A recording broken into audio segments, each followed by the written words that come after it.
श्री स्वामी समर्थ। तुम्हा सर्वांचं माझ्या चॅनल मध्ये मनापासून स्वागत आहे। तर बघा, उद्या आहे दर्श अमावस्या, ज्याला आपण ज्येष्ठ अमावस्या सुद्धा म्हणतो। प्रत्येक महिन्यात अमावस्या येते। अमावस्याला आपण घर स्वच्छ करून घरातील जे काही निगेटिव्हिटी दारिद्र्य आहे ते आपण घराच्या बाहेर काढत असतो।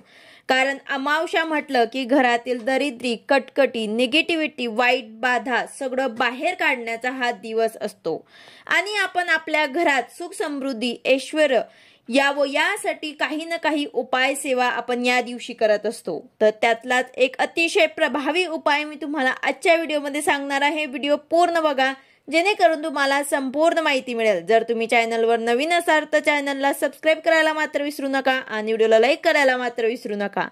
तर बघा, सगळ्यात आधी तर प्रत्येक महिन्याच्या अमावस्येला आपल्याला काही उपाय जे असतात ते आवर्जून करायचे असतात। त्यामध्ये सर्वात पहिला उपाय म्हणजेच काय तर आपल्याला आंघोळ करताना पंचगव्य संपूर्ण शरीराला उठण्यासारखे लावून मग आंघोळ आपल्याला करायची आहे। त्यानंतर आपल्या घराचा उंबरठा त्यावरती आपल्याला पाणी शिंपडायचं आहे। व्यवस्थित पुसून आपल्याला हळदीचे लेपन करायचे आहे। हळद गोमूत्र एकत्र करून आपल्याला उंबरठ्यावर ते लेपन करायचे आहे। यानंतर आपलं संपूर्ण घर असो किंवा मग ऑफिस असो किंवा मग दुकान असो, सर्वीकडचे आपल्याला जाडे जडमट वगैरे काढून व्यवस्थित साफसफाई करून घ्यायची आहे। त्याचबरोबर आपल्याला पाण्यात थोडेसे काळे मीठ, हळद, लिंबू, गोमूत्र, पंचगव्य टाकून आपलं घर पूर्णपणे स्वच्छ करून घ्यायचं आहे। याने आपल्यामध्ये सुद्धा एक सकारात्मकता येते। ज्या दिवशी आपण आपलं घर स्वच्छ करतो त्या दिवशी आपल्याला सुद्धा छान वाटते, एक पॉझिटिव्हिटी येते। त्याचबरोबर जर घरात कोणी आजारी व्यक्ती, लहान मुलं, कोणी चिडचिड करत असेल, असं जर कोणी असेल तर त्यावरनं सुद्धा तुम्ही नारळ उतारा अमावस्याच्या दिवशी करू शकता।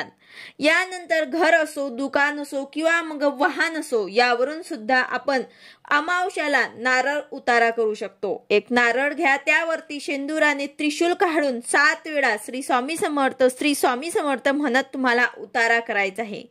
त्याचबरोबर आता घर, दुकान किंवा मग ऑफिस, कारखाना असो, वाहन असो, यांना तुम्ही असोला नारळ, गोरक्ष चिंच किंवा मग कोहळा सुद्धा बांधू शकतात। आपल्याला ते कशा प्रकारे बांधायचं आहे हा सुद्धा व्हिडिओ आपल्या चॅनलवरती आलेला आहे।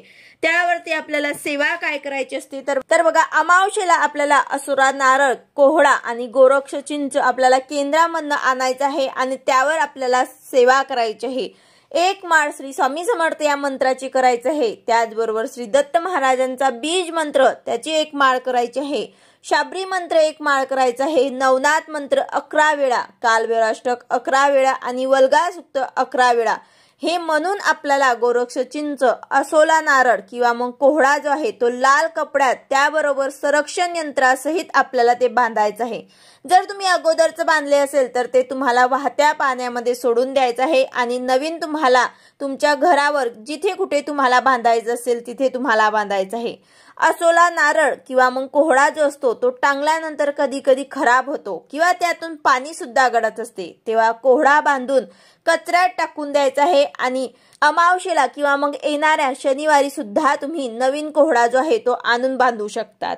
तर अशा प्रकारे हे काही छोटे छोटे उपाय जे असतात ते आपल्याला प्रत्येक महिन्याच्या अमावस्येला करायचे असतात। त्याचबरोबर आपल्या घराच्या सुरक्षितेसाठी आपण पिवळी मोहरी घेऊन त्यावर ते 11 वेळा कालभैरवाष्टक, 11 वेळा वेदोक्त वल्गा सुक्त म्हणून आपल्याला घरात सर्वीकडे टाकायचं आहे। याने वाईट शक्ती, करणी बाधा, सर्व बाधेपासून आपलं संरक्षण होईल। आता तुम्हाला हे सर्व उपाय तुम्हाला करायला जमत नसतील तर तुम्ही एक उपाय अतिशय प्रभावी आहे तो तुम्ही करू शकतात।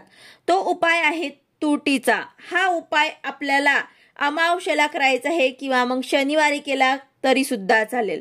तुटीने घरातील वास्तु दोष तसेच नकारात्मक ऊर्जा, निगेटिव्हिटी दूर करण्यासाठी अतिशय फायदेशीर असते।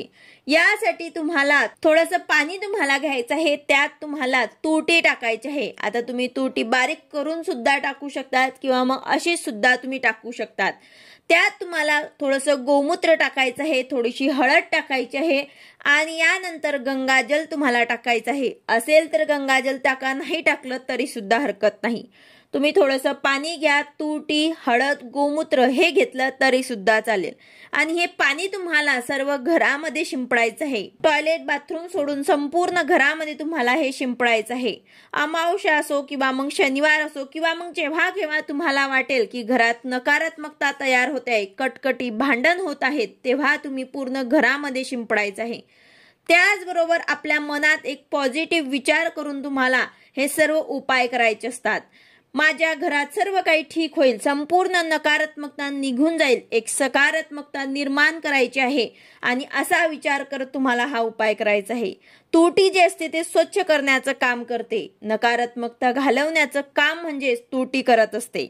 म्हणून तुरटीचा खूप जास्त फायदा आहे. याने काय होईल की तुमच्या घरात नकारात्मक ऊर्जा प्रवेश करणार नाही आणि जर तुमच्या घरामध्ये नकारात्मकता सुद्धा असेल तर ते सुद्धा दूर करण्यासाठी अतिशय प्रभावी उपाय आहे. त्याचबरोबर अमावस्येच्या दिवशी आपण हिरण्यदान सुद्धा करू शकतात. अमावस्येच्या दिवशी 12 ते 12:30 या दरम्यान आपल्याला जानवे जोड, 1.25 पावशेर पेढे, 11 रुपये दक्षिणा ह्या 3 वस्तू ब्राह्मणांना आपल्याला दान द्यायचे आहे.